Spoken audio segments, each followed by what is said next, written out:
How much would you pay to make it go away? Want to see what I'm talking about? Listen to this episode. Welcome to another episode of the Wedding Business Solutions Podcast. I'm your host, Alan Berg, speaker, author, sales trainer, website reviewer, here to help you in your wedding and event business sell more, profit more, and have more fun doing it. Enjoy this episode. This is another topic suggestion that came from a listener, Michelle McFarland, a good friend. Shout out to Michelle there for reminding me of this at a conference that we were at together recently. It was a kind of a summit for bridal shop owners. And we were talking about many things, including reviews, something I addressed on another episode here. How do you reply and how do you handle negative reviews? And Michelle reminded me and everyone of a story that I had told her a while back, and it's something that she's lived by, and I want to share this with you guys.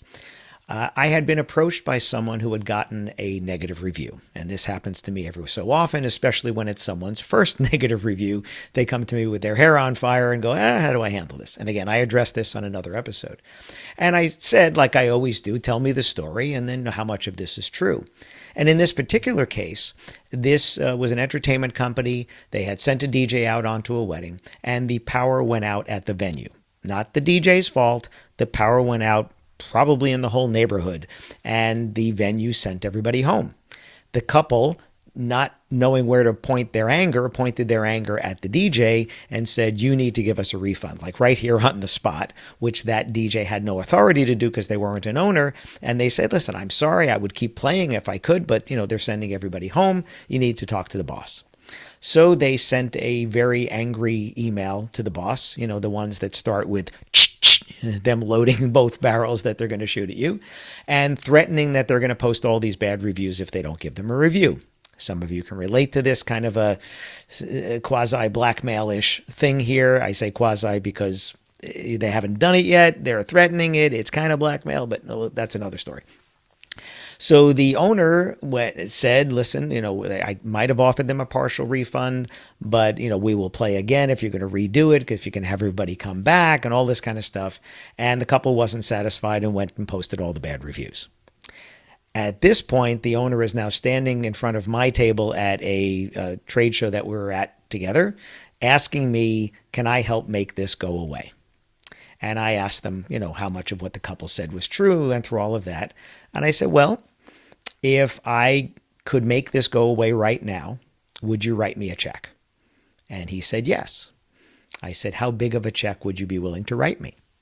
And he said, right now, pretty big check. I said, by any chance, is that check equal to or greater than the amount that they were looking for in a refund? And he said, yeah, actually, it would be.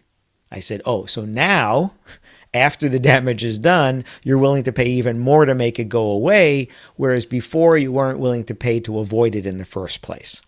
So this was the same thing that Michelle had reminded me that that's what she thinks of now. I explained that the short-term pain is the money you give them versus the long-term pain of that review that's there forever for somebody to see. In this case, not even the fault of the DJ, but the idea that the damage was already done and now they were feeling pain, and that pain was going to be extended again and again every time somebody read that. Because one of the things I've talked about on the, how to handle the negative reviews, if you do give someone some money back, make a condition of that neither they or anybody associated with them or their event will post anything about you, good or bad, right? Just that they're not going to post anything. And that's the point here, is if you're playing the long game, if you're playing that game of chess where you're thinking ahead, if I do this, what will they do? What would you be willing to pay to make the damage go away? And could I avoid that now, maybe by paying even less? Yes, sometimes even if it's more than is warranted. I totally get that. But if your hair is going to be on fire later and you're willing to pay more, think the long game. Treat yourself like a friend or someone that came to you with that same problem. And would you say to them, hey, it'll cost you less to make it go away now than to make it go away later, or maybe not even make it go away later because you can't. What would you do? So that's the whole point of this episode, is to think about the long game there. What would you pay to make it go away would you be willing to pay that much or maybe even less now to make it never happen and maybe turn the negative situation into a positive? Maybe some people would be so happy with the way you handled it that they would want to say great things about you, maybe without the details that you gave them all their money back, or not even all their money back, maybe some of it. And I've had this happen so many times. I had another customer where, not getting into the whole story, but it was an older couple. They were getting married, had been together a long time, and a week or two before the wedding, the groom had paid in full and then goes out and mows the lawn and drops dead.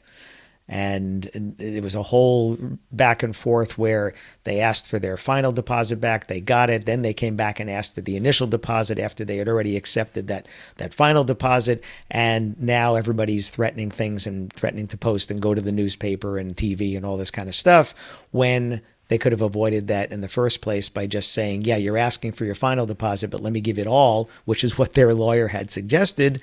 And then they have no recourse. And if anything, they'll say, oh, they were so courteous and it's a terrible situation, because clearly that wasn't planned, right? So what would you pay to make it go away? And then I don't have to get the phone call with your hair on fire. Alan, what do I do now?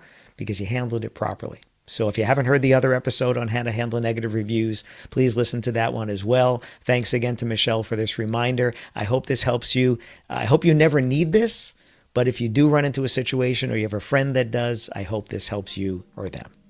Thanks. Keep the suggestions coming. Thanks for tuning in to this episode of the Wedding Business Solutions Podcast. Full transcripts of this and every episode are available on my website at alanberg.com. And if you have any questions about anything in this episode or any of the episodes, or you'd like to make a suggestion for a future topic or a guest for one of my dialogue episodes, you can email me directly at alan@weddingbusinesssolutions.com. Please subscribe to this channel, post a review if your platform allows it, and if you don't get email updates of the latest episodes, as well as upcoming workshops and masterclasses that I have, you can join at connectwithalanberg.com. I look forward to seeing you on a future episode. Thanks.